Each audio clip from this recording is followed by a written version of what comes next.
suis née dans une famille nombreuse et catholique. À l'adolescence, on est parti habiter à Nouméa, en Nouvelle-Calédonie, et je me suis assez vite laissée embarquer dans les vies de jeunes, avec des soirées très arrosées et tardives, et des relations affectives compliquées et désordonnées. Et très vite, la vie de famille s'est retrouvée un petit peu décousue et blessée. Quand on est rentré en France, j'ai fait une année de fac où j'allais plus à la cafette que dans l'amphi, et beaucoup de soirées étudiantes, etc. Et j'ai retrouvé une amie qui, à ce moment-là, a vécu des choses très difficiles. Elle se posait la question de l'avortement. Et du coup, je voulais l'emmener, j'avais ce désir de l'emmener, malgré le fait que moi, je ne pratiquais plus, dans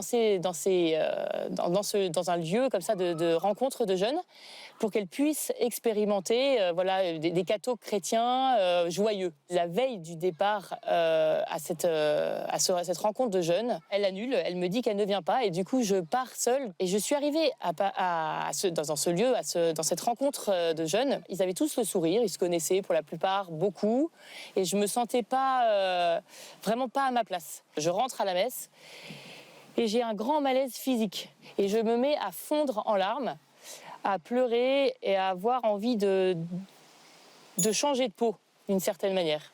Et je lève la tête au ciel et je dis « Jésus-Christ, si tout ce qu'on m'a dit sur toi est vrai depuis mon enfance, viens me le prouver, parce que moi je ne veux pas vivre comme ça. Je trouve que le monde est trop dur et je ne veux pas vivre comme ça. » Et à la fin de la messe, je suis allée rencontrer un prêtre et j'ai commencé à parler, à lui raconter ma vie.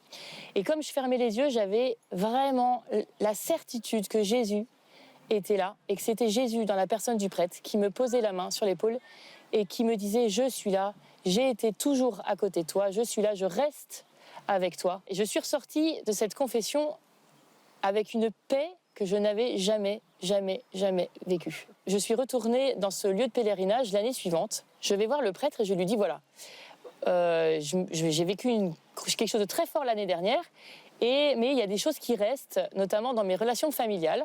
Le prêtre m'écoute et me dit, après un petit temps de silence, est-ce que tu ne crois pas que c'est à toi de demander pardon à tes parents et notamment à ton père pour les soucis que tu leur as fait vivre? Et je n'avais pas vu le truc venir.